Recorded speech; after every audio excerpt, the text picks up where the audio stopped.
Defence के क्षेत्र में मजबूत करेगा, एम्प्लॉयमेंट भी जनरेट करेगा, इकोनॉमी और हमारे को बहुत सारा अगर हम एक्सपोर्ट करते हैं तो बाहर से पैसा भी आएगा, तो एक तरीके से इट इज अ विन और विन। अगर टेक्नोलॉजी ट्रांसफर होगी तो स्वाभाविक तौर पर कहीं ना कहीं जो एक आत्मनिर्भरता का संकेत रक्षा क्षेत्र दे रहा है, डिफेंस सेक्टर दे रहा है, उसमें भी एक मजबूती प्रदान होगी। मेरे साथ गौरी शंकर जी हैं, मैं उनके पास चलूंगा।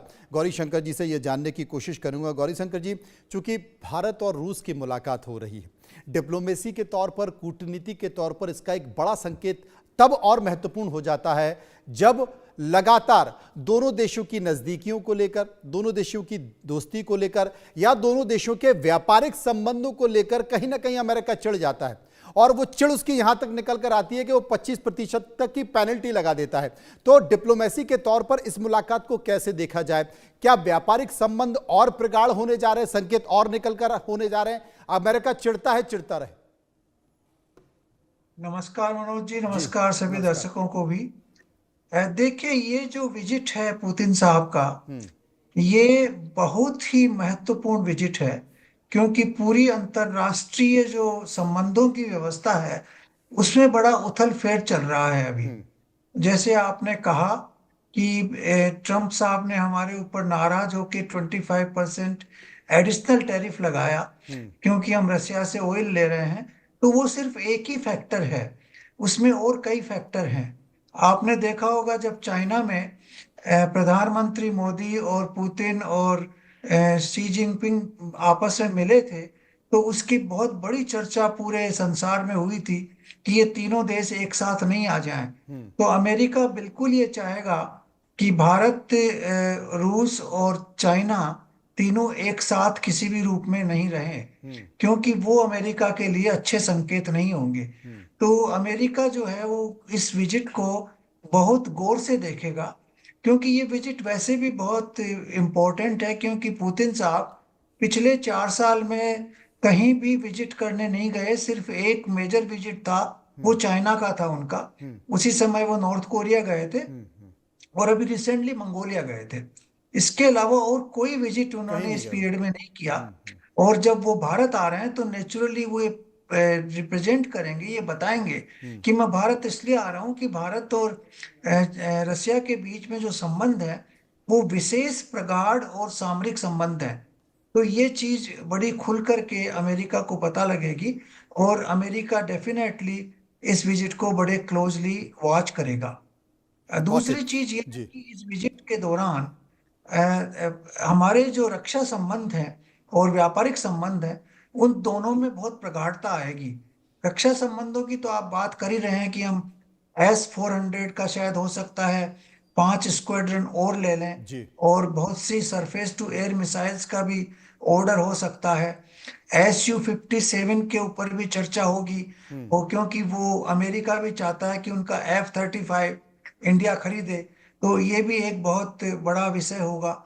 इसके अलावा जो अभी रशिया ने एक एक्सपे वो किया था, डेमोन्स्ट्रेशन किया था टेक्नोलॉजी का, कि उनकी पनडुब्बियां जो हैं वो न्यूक्लियर पावर्ड होंगी, और वो कहीं भी किसी भी समय कितने भी समय तक समुद्र के अंदर रह सकती हैं और कहीं भी अटैक कर सकती हैं। तो वो भी एक बहुत बड़ी टेक्नोलॉजी का डेमोन्स्ट्रेशन है। फिर हम न्यूक्लियर एनर्जी के प्लांट भी और लगाने की सोच रहे हैं, और हमने अभी इसको प्राइवेट सेक्टर के लिए खोलने की चर्चा भी हो रही है। जी। तो उसकी वजह से हो सकता है कि न्यूक्लियर सेक्टर में हमारा और कोऑपरेशन आगे बढ़े। जी। तो ये कई तरह के मुद्दे हैं। इन्वेस्टमेंट जो है हमारे रसिया में और रसिया के भारत में, वो भी बढ़ाने की बहुत चर्चा है। अभी करीब $10 बिलियन के हमारे इन्वेस्टमेंट रसिया में है, और रसिया के भी करीब 12-13 बिलियन के। आपने देखा होगा नियारा जो है बहुत बड़ा एक्सपेंशन प्रोग्राम उनका चल रहा है, और वो पूरा का पूरा रसिया इन्वेस्टमेंट है भारत के अंदर। तो एनर्जी सेक्टर में जो कोऑपरेशन बढ़ेगा उसकी भी चर्चा इसके ऊपर चलेगी। जी तो संजीव जी, मेरे इसमें साथ। देखिए जी। कई समीकरण हैं। जी। पहला समीकरण तो यह है कि अंतर्राष्ट्रीय जो संबंध हैं वो किस तरह से आगे बढ़ेंगे। जो रसिया, अमेरिका, चाइना और भारत, ये 4 बड़े जो प्लेयर्स हैं उनका किस तरह से आपसी समीकरण बनेगा। दूसरा, सॉरी। जी। संबंध बड़े प्रगाढ़ होंगे। तीसरा, हमारे व्यापारिक संबंध अच्छे होंगे।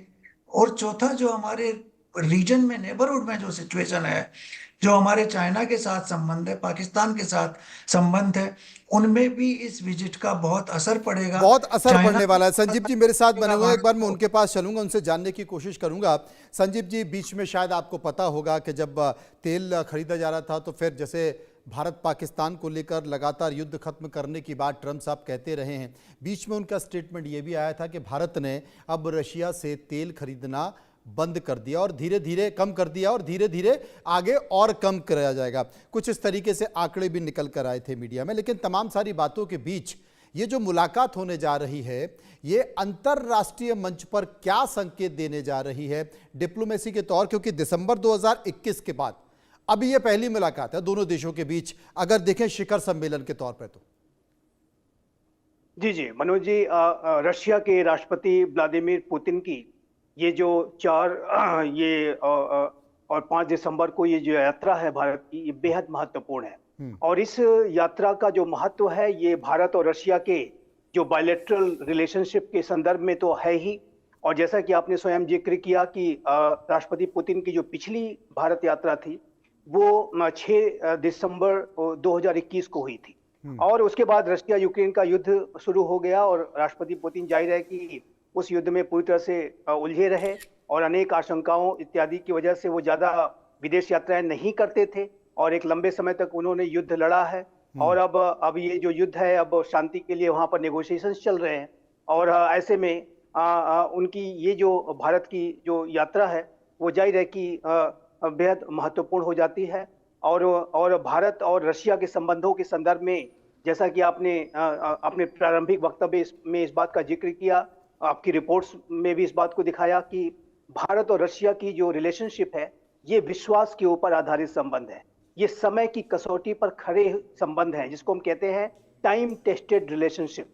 और इसी वजह से इस पार्टनरशिप को special and privileged strategic partnership कहा जाता है। क्योंकि मनोज जी, भारत और रशिया दोनों ऐसे राष्ट्र हैं कि जिन्होंने कि संकट के समय में हमेशा एक दूसरे का साथ एक सच्चे मित्र की भांति दिया है। जैसे आज का रशिया है और पहले जो सोवियत यूनियन हुआ करता था, जब कभी भी भारत के ऊपर कोई बड़ा संकट आया, भारत के ऊपर कोई चुनौती पेश करने की कोशिश की गई, चाहे वो 1971 का भारत पाकिस्तान का युद्ध रहा हो या यूनाइटेड नेशन सिक्योरिटी काउंसिल में पाकिस्तान की साजिशें रही हो, अमेरिका शीत युद्ध के समय में जिस तरीके से भारत के प्रति जो एक व्यवहार करता था, उन सारी चुनौतियों को ध्यान में रखते हुए रशिया ने और पूर्ववर्ती सोवियत यूनियन ने भारत का साथ एक सच्चे मित्र की तरह से हमेशा दिया है। और उसी बात को भारत ने भी रेसिप्रोकेट किया जब रशिया के ऊपर संकट आया फरवरी 2022 में, जब रशिया यूक्रेन का युद्ध शुरू हुआ। और उस समय रशिया को जाहिर है कि उसके ऊपर हैवी सैंक्शंस वेस्टर्न जो लेड जो इकोनॉमी है उसके द्वारा जब इम्पोज किए जाने लगे, तो भारत से रशिया को मदद की दरकार थी। और भारत ने वो मदद इस तरह से प्रोवाइड कराई कि लाख वेस्टर्न कंट्रीज का दबाव भारत के ऊपर क्यों ना आया, अमेरिका हो, यूरोपियन कैपिटल्स हो, कि आप रशिया से अपने संबंधों को स्केल डाउन कीजिए और रशिया की निंदा कीजिए और रशिया से ऑयल मत खरीदिए। इस तरीके की किसी भी बातों को भारत ने पूरी तरीके से दरकिनार करते हुए स्केल डाउन तो छोड़िए, मल्टीफोल्ड तरीके से अपने संबंधों को हमने बढ़ा लिया। और रशिया से जो हमारा आज का जो व्यापार है वो $68 बिलियन का है। 6 गुना ज्यादा आज हम व्यापार रशिया के साथ कर रहे हैं। यदि आप उसकी तुलना रशिया यूक्रेन युद्ध के पहले से अगर डेटा देखें तो आज हम मल्टीफोल्ड तरीके से अपने संबंधों को बढ़ा चुके हैं। हम ऑयल भी खरीद रहे हैं, हम फर्टिलाइजर्स भी खरीदते हैं, हमारे अन्य की सेक्टर्स में संबंध है। और चूंकि डॉलर जो उनके ऊपर सैंक्शंस लगे हुए हैं, इसलिए रूपी रूबल ट्रेड के लिए भी अरेंजमेंट्स किए जा रहे हैं। और ये इस बात को दर्शाता है कि भारत ने भी एक सच्चे मित्र की भांति रशिया का साथ संकट में नहीं छोड़ा। और जितना भी दबाव भारत के ऊपर आता गया, उतने ही भारत ने और अधिक अपनी मजबूती रशिया के साथ दिखाई। और यही एक सच्चे मित्र की निशानी होती है। देखिए, दुनिया में चाहे कितने भी बड़े परिवर्तन क्यों ना आ जाएं, मेरा ऐसा स्पष्ट रूप से मानना है कि रशिया की और भारत की ये जो दोस्ती है, ये जो special and privileged strategic partnership है, ये और सशक्त और मजबूत बनेगी और ये लगातार ऐसे ही प्रगाढ़ बनी रहेगी। रशिया के राष्ट्रपति व्लादिमीर पुतिन की ये जो यात्रा है, उस दौरान 23वां जो इंडिया रशिया एनुअल समिट में वो शिरकत करेंगे और उसमें अनेक महत्वपूर्ण मुद्दों पर जाहिर है कि सहमतियां बनाने की कोशिश की जाएगी, जिसमें कि S-400 की जो एडिशनल जो यूनिट्स हैं उसको खरीदने की बात हो, S-500 जो मिसाइल डिफेंस सिस्टम है उसके को प्रोडक्शन और को डेवलपमेंट की बात भी दोनों देश इस समय कर रहे हैं। जैसे कि हमने ब्रह्मोस को को प्रोडक्शन और को डेवलपमेंट किया है, उसी तरीके से S-500 का भी हम कर सकते हैं। और उसके साथ साथ Su-57 जो कि एक 5th जनरेशन का फाइटर जेट है, और आप जानते हैं कि हमारी वायुसेना को आज 5th जनरेशन के फाइटर जेट्स की भी नितांत आवश्यकता है। तो ऐसे में भारत के सामने S-57 का भी विकल्प है, और अमेरिका ने अपने F-35 का ऑफर दिया हुआ है। अनेक अन्य यूरोपीय राष्ट्र भी 5th जनरेशन के फाइटर जेट्स हमें देना चाहते हैं, लेकिन ये हम अपने नेशनल जो हमारी सिक्योरिटी की रिक्वायरमेंट्स होंगी, हमारे जो अपने नेशनल सिक्योरिटी इम्पेरेटिव्स होंगे, उस आधार पे हम फाइनल निर्णय करेंगे कि हम किससे क्या खरीदते हैं। लेकिन मनोज जी, एक बात इस सारे पहलू में मैं अवश्य कहना चाहता हूं कि भारत की चाहे वो विदेश नीति हो, चाहे वो रक्षा नीति हो, चाहे वो आर्थिक नीति हो, भारत स्ट्रेटेजिक ऑटोनॉमी को हमेशा से इंटैक्ट करके चलता है। भारत अपने निर्णय स्वयं लेगा। भारत को किससे मिलना है, किससे नहीं मिलना है, किससे तेल खरीदना है, किससे तेल नहीं खरीदना है, किससे 5th जनरेशन के फाइटर जेट हमें लेने हैं, किससे नहीं लेने हैं, ये भारत की सरकार, भारत के प्रधानमंत्री श्री नरेंद्र मोदी और भारत की जनता तय करेगी। ये कोई अन्य महाशक्ति नहीं तय कर सकती। इस बात को भारत ने इस बात का जो मैसेज है वो बहुत ही लाउड एंड क्लियर तरीके से विशेष रूप से यूनाइटेड स्टेट्स ऑफ अमेरिका को दिया है। जब एक अनावश्यक तरीके से अमेरिका के द्वारा रशिया यूक्रेन के युद्ध में भारत को घसीटने की कोशिश की गई और भारत के ऊपर एक एडिशनल 25% का जो टैरिफ है उन्होंने इम्पोज कर रखा है, तो ऐसे में भारत का ये जो मैसेज है वो यूनाइटेड स्टेट्स ऑफ अमेरिका को एक क्लैरिटी उसको मिलनी चाहिए कि भारत किसी भी दबाव में झुकने वाला नहीं है। भारत रशिया से तेल खरीदता रहेगा, आगे भी खरीदेगा। और भारत ने अमेरिका को ये पहले भी बता दिया था कि जो भी हम रशिया से ऑयल का इंपोर्ट कर रहे हैं वो हमारी अपनी नेशनल एनर्जी सिक्योरिटी के जो रिक्वायरमेंट्स हैं उसको ध्यान में रखते हुए कर रहे हैं। हमारे राष्ट्रहित में, जो कि स्ट्रेटेजिक ऑटोनॉमी की जब हम बात करते हैं तो हम ये कहते हैं कि अपने राष्ट्रहित को हम सर्वोपरि रखेंगे। यही हमारे राष्ट्रहित में है कि हम रशिया से ऑयल को खरीदें, क्योंकि इस समय जो ग्लोबल एनर्जी सप्लाई चेन्स में रशिया यूक्रेन की युद्ध से बहुत डिस्ट्रप्शन आ गया था। उसके पहले भी कोरोना का पेंडेमिक के समय में भी काफी मुद्रास्फीति इत्यादि की जो स्थितियां थी काफी विकट थी। ग्लोबल जो इकोनॉमिक अनसर्टेनिटीज बहुत बढ़ी हुई थी। तो ऐसे में भारत के लिए उसके राष्ट्रहित में यही अच्छा था कि हम जो ऑफर के साथ जो हमें ऑयल की डील मिल रही है उसको हम एक्सेप्ट करें। बिल्कुल, और मिल भी रही थी और वो काफी सस्ती थी, और अगर सस्ती है उसको भारत की इकोनॉमी को फायदा हो रहा है, भारत के कोष को फायदा हो रहा है, तो फिर क्यों नहीं किया जाए। तमाम सारी बातों के बीच हिमांशु सिंह जो है, मैं उनके पास चलूंगा। हिमांशु जी, निश्चित तौर पर इसमें कोई शक नहीं है कि जब भारत पाकिस्तान के बीच तनाव हुआ, ऑपरेशन सिंदूर हुआ, तो किस तरीके से भारत के एयर डिफेंस सिस्टम ने पाकिस्तान के जो मंसूबे थे, नापाक मंसूबे थे, उनको तबाह कर दिया। S-400 ने भारत के एयर डिफेंस सिस्टम को मजबूत किया। और आपने कहा कि अब युद्ध बहुत तरीके से होता है, हमने लगातार ड्रोन देखे, लेकिन इन सब के बीच जो सबसे बड़ी बात है, क्योंकि नया इनोवेशन हमेशा हथियारों के तौर पर रशिया करता रहा है, और अभी हाल ही में जिस प्लेन का आपने जिक्र किया, न्यूक्लियर से चलने वाला ड्रोन जो कई घंटे तक वो हवा में ही रह सकता है या पूरी दुनिया का भी चक्कर लगा सकता है। अब न्यूक्लियर ड्रोन है, न्यूक्लियर बॉम्ब है, न्यूक्लियर पनडुब्बी है, जिसका जिक्र गौरी शंकर जी कर रहे थे। तो इस तरीके से जो इनोवेशन हो रहा है, भारत ने तो एक संकेत दे दिया कि भारत अब ऊर्जा के क्षेत्र में भी न्यूक्लियर बहुत सारे प्लांट भारत में लगाने के लिए तैयार है। ये प्राइवेट पार्टीज को भी दिए जा सकते हैं, इसके सरकार ने संकेत दे दिए हैं। लेकिन ये जो दोस्ती है, ये दोस्ती जब और मजबूत होगी तो इस तरह के हथियार आएंगे तो शायद आसपास के, भारत के आसपास के देशों में जो आजकल कुछ संकेत निकल कर आते हैं भारत के खिलाफ, उन्हें मुझे लगता है कि झटका भी मिलेगा और संकेत भी जाएगा। देखिए, जियोपॉलिटिक्स में किसी को क्या तकलीफ है, हमें उससे सरोकार की बजाय हमें किस चीज से फायदा हो रहा है उससे ज्यादा सरोकार रखना चाहिए। और क्योंकि विश्व का परिदृश्य बदल रहा है, देखिए डे बाय डे अगर हम चैलेंजेस को उनसे पहले मिटिगेट नहीं करेंगे तो हम कहीं ना कहीं अपने आप को टाइट स्पॉट में डाल लेंगे। और बुद्धिमान देश वही है जो अपनी इकोनॉमी को ध्यान में रखे, अपने डिफेंसेस को ध्यान में रखे और अपने जो जनमानस है उनके हित को ध्यान में रखिए। देखिए, अगर देश का बॉर्डर सुरक्षित है, देश अंदर से सुरक्षित है, तो ही हम बिजनेस कर सकते हैं, तो ही हम डील्स कर सकते हैं, या तभी हम विदेश यात्रा कर सकते हैं। That is very very clear. अब सबसे सुंदर बात जो हो रही है, देखिए, चाइना, रशिया एंड इंडिया, वो तो डी डॉलराइजेशन में भी यहां तक पहुंच गए हैं कि वो एक दूसरे को पैसा भी उनकी करेंसी में देना चाह रहे हैं। उसके अलावा अगर आसपास किसी को तकलीफ है तो वो भी कहीं ना कहीं से हथियार ले रहे हैं, और रशिया ने मना कर दिया कि वो पाकिस्तान को तो हथियार देगा ही नहीं। और एक और जो अच्छी बात है वो ये है कि चाइना कहीं ना कहीं चाहे रशिया के साथ दिखे, लेकिन वो एक रशियन कंपटीशन तो है ही। तो अगर एशिया में रशिया को अगर चाइना को कंटेन करना है तो उसके लिए भारत का मजबूत होना बहुत जरूरी है, क्योंकि चाइना एक मौका परस देश है। वो जहां उसको मौका मिलता है वो अपनी विस्तारवादी नीति बढ़ाता है। और जहां तक हमने रशिया को भी देखा है, देखिए, भले ही यूएसएसआर का डिसइंटीग्रेशन हो गया था, लेकिन जैसे ही यूक्रेन की बात आई उससे रशिया ने भी अपने आप को विस्तारवादी तो रखा ही है। ऐसे समय में भारत एक ऐसा देश है जो नॉन अलाइंड भी है और मल्टीपोलर अलाइंड भी है, यानी कि हमें जहां अपने हित दिख रहे हैं वहां हम, जैसे मैंने पहले भी जिक्र किया था, कि अगर हमें लगता है कि हमें इजराइल से कुछ लेना चाहिए हम उनसे लेते हैं, हमें फ्रांस से अगर जहाज चाहिए हम उनसे जहाज ले रहे हैं, हमें अमेरिका से टेक्नोलॉजी चाहिए हमने उनसे defence framework, javelin missile.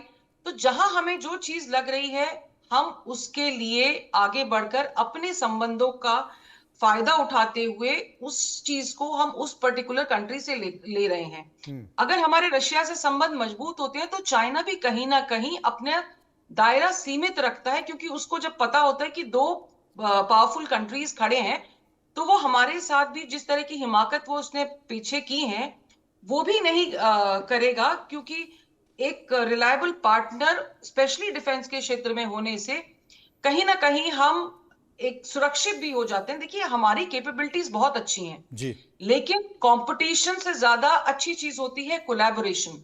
Specially defence के क्षेत्र में अगर आप कोलैबोरेट कर रहे हैं तो आपके पास advance technology as it is आ रही है, और उस एडवांस टेक्नोलॉजी का फायदा उठाते हुए अगर आप देश में टीओटी का अगर ट्रांसफर हो जाता है तो एम का अगर आप बना सकते हैं, या ब्रह्मोस के आगे आने वाली जो सीरीज है वो बना सकते हैं, तो कहीं ना कहीं हम अपने आप को सामरिक तौर पे बहुत मजबूत कर रहे हैं। तो कोई क्या सोच रहा है उससे हमें तकलीफ नहीं है। देखिए, मिर्ची तो अमेरिका को भी बहुत लगेगी, लेकिन इस समय हमारा हित अपना सर्वोपरि है, क्योंकि जब ये यूक्रेन और रशिया का युद्ध भी शुरू हुआ था तो डिस्पाइट लॉट ऑफ थिंग्स जी। भारत ने ऊर्जा खरीदी थी रशिया से और काफी पैसे बचाए थे।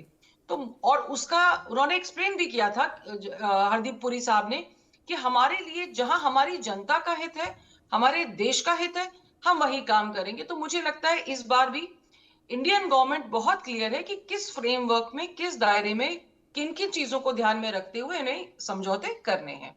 मनोज जी। गौरीशंकर जी मेरे साथ मौजूद हैं। गौरीशंकर जी, अगर व्यापारिक समझौते की बात करें तो रूस से तेल खरीद में और अतिरिक्त छूट की बात हो सकती है, स्थानीय मुद्राओं के व्यापार में बात हो सकती है, क्योंकि रशिया का भी बहुत सारा पैसा भारत की बैंकों में रखा हुआ है, जिसे लेकर तमाम तरह की चर्चा पहले से ही चल रही है।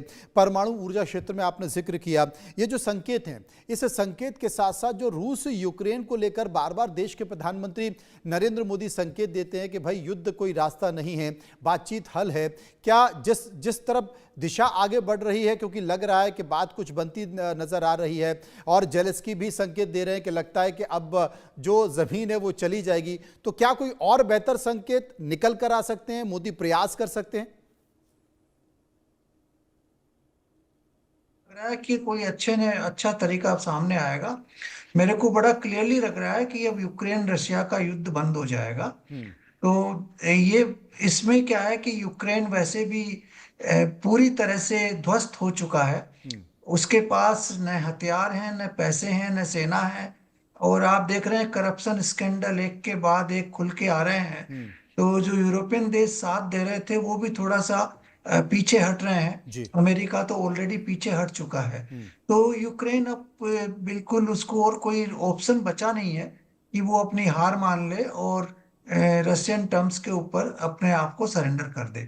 तो ये अभी नहीं तो मेरे को लग रहा है अगले 3-4 सप्ताह में ये बिल्कुल क्लियर हो जाएगा और यूक्रेन का और रशिया का युद्ध खत्म हो जाएगा। उसके खत्म होने से हमें ये राहत मिलेगी कि जो हम इंपोर्ट एनर्जी का वहां से कर रहे हैं, अमेरिका उसके ऊपर फिर आंख नहीं उठा सकेगा, एडिशनल जो लेवी जो लगा रहा है वो नहीं लगा पाएगा, क्योंकि रसिया से सारे सैंक्शंस हटाने पड़ेंगे और हमारे व्यापारिक रिश्ते रसिया के साथ नॉर्मल हो जाएंगे। जी। और ये एक अच्छी चीज ये हुई इस वार के कारण कि पहले हम रसिया से इतना एनर्जी का इंपोर्ट नहीं करते थे, लेकिन अब एनर्जी का इंपोर्ट जब हो रहा है तो नेचुरली हम बड़े लॉन्ग टर्म डील जो है रसिया के साथ साइन करने की कोशिश करेंगे, जिससे कि हमारी एनर्जी सिक्योरिटी सुरक्षित रहे। क्योंकि अमेरिका जो है कई तरह के इसमें व्यवधान पैदा करता रहता है कि आप ईरान से नहीं लें, आप वेनेजुएला से नहीं लें, क्योंकि उन देशों से जिनकी अमेरिका से दुश्मनी हो जाती है उनके ऊपर प्रतिबंध लगा देता है और उसका असर हमारे ऊपर पड़ता है। तो एक लॉन्ग टर्म डील अगर रसिया के साथ हो जाएगा तो हमारी एनर्जी सिक्योरिटी बहुत अच्छी होगी। और साथ में जो न्यूक्लियर प्लांट्स का एक्सपेंशन इंडिया में है वो मेरे को लगता है कि बहुत आगे बढ़ेगा, क्योंकि प्राइवेट सेक्टर की अगर कंपनीज न्यूक्लियर एनर्जी प्लांट्स लगाएंगी तो इससे भारत की जो न्यूक्लियर एनर्जी का रेशियो है ओवरऑल एनर्जी मिक्स में वो बहुत बढ़ेगा और वो हमारे लिए बहुत अच्छा होगा। और मेरे को लगता है कि फ्री ट्रेड एग्रीमेंट का भी कोई ना कोई सिलसिला भारत और रूस के बीच में चालू हो सकता है। तो फ्री ट्रेड एग्रीमेंट के लिए एक ही व्यवधान है कि जो रुपी ट्रेड में जो रशिया का जो बैलेंस हमारे अगेंस्ट में उसको किस तरह से उसको डील किया जाए, तो उसका कोई ना कोई तरीका निकाला जाएगा। मेरे को लगता है कि जो बैलेंस हमारे पास रखा हुआ है उसको हो सकता है डॉलर में इक्विवेलेंट डॉलर्स में कन्वर्ट करके और या यूरो में कन्वर्ट करके उसको रसिया को पेमेंट कर दिया जाए, जिससे कि ये व्यापार जो है और आगे बढ़ सके। हमारे इन्वेस्टमेंट्स भी बढ़ रहे हैं रसिया में, रसिया के इन्वेस्टमेंट्स इंडिया में बढ़ रहे हैं। तो व्यापार को बढ़ाने के लिए ये जो करेंसी का जो मुद्दा है उसको सुलझाना बहुत जरूरी है। और मेरे को लगता है कि इस विजिट में इसके ऊपर बहुत गहनता से विचार होगा और उसी विचार के बाद एक फ्री ट्रेड एग्रीमेंट रसिया और भारत के बीच में होने की पूरी पूरी संभावना है। और डिफेंस सेक्टर में मेरे को लगता है कि टेक्नोलॉजी ट्रांसफर SU-57 में जो है वो रसिया जो है वो देने के लिए तैयार होगा। ऑलरेडी इसके ऊपर प्रेस रिपोर्ट्स आ रही हैं, लेकिन बिल्कुल मेरे को पूरा 100% विश्वास है कि ये ऑफर आएगा पुतिन साहब की तरफ से कि आप ये चाहें तो ये प्लेन ले सकते हैं, हम प्रोडक्शन भी इंडिया में करेंगे और टेक्नोलॉजी का ट्रांसफर भी करेंगे, जिस तरह से उन्होंने ब्रह्मोस मिसाइल्स का किया था। और SU-57 जो है वो 5th जनरेशन फाइटर एयरक्राफ्ट है, जो अमेरिका के जो F-35 है उसके इक्विवेलेंट है। तो ये बहुत ही अच्छे डेवलपमेंट्स होंगे इस विजिट की वजह से। और इस विजिट का एक मैंने जो बताया पहले, जो अंतरराष्ट्रीय समीकरण है विभिन्न देशों का, उसके लिए भारत की क्षमता और बढ़ेगी। भारत की जो बार्गेनिंग पावर है, जो भारत को जो एक लिवरेज देने वाली शक्ति है, वो इस विजिट से बहुत ज्यादा बढ़ जाएगी। अमेरिका को भी इसको समझना पड़ेगा और चीन को भी इसको समझना पड़ेगा, और दोनों देश जो हैं वो भारत के साथ ज्यादा समझदारी से और ज्यादा सोच समझ के आगे डील करने की कोशिश करेंगे, मेरा ये मानना है। जी, संजीव जी मेरे साथ मौजूद हैं। संजीव जी, जिस तरीके से भारत विश्व की तीसरी बड़ी अर्थव्यवस्था बनने की दिशा में बढ़ रहा है, ऐसे में वो नहीं चाहता है कि अमेरिका से भी कोई टकराव हो। ये बात अलग है कि अमेरिका की तरफ से जो टैरिफ लगाया गया वो टैरिफ जायज़ नहीं है, हो सकता है कि आने वाले समय में वो चीज़ें सुधरें, लेकिन भारत लगातार प्रयास कर रहा है। जिसका जिक्र किया, बहुत सारी ऐसी कंपनियां हैं जिस पर अमेरिका ने सैंक्शन लगा रखा है। करीब 12-13 बिलियन डॉलर भारत में रूस की कंपनियों का लगाया हुआ है। उदाहरण के तौर पर वंदे भारत, रूस की एक कंपनी, उसको टेंडर मिला भारत में वंदे भारत का, और 1 साल पहले उसको कंप्लीट करना था 50,000 करोड़ का, लेकिन वो इसलिए नहीं कंप्लीट कर पाई क्योंकि अमेरिका ने उस कंपनी पर सैंक्शन लगा दी थी और फाइनली वो प्रोजेक्ट पूरा आगे चला गया। दूसरी कंपनियों को काम करना पड़ा।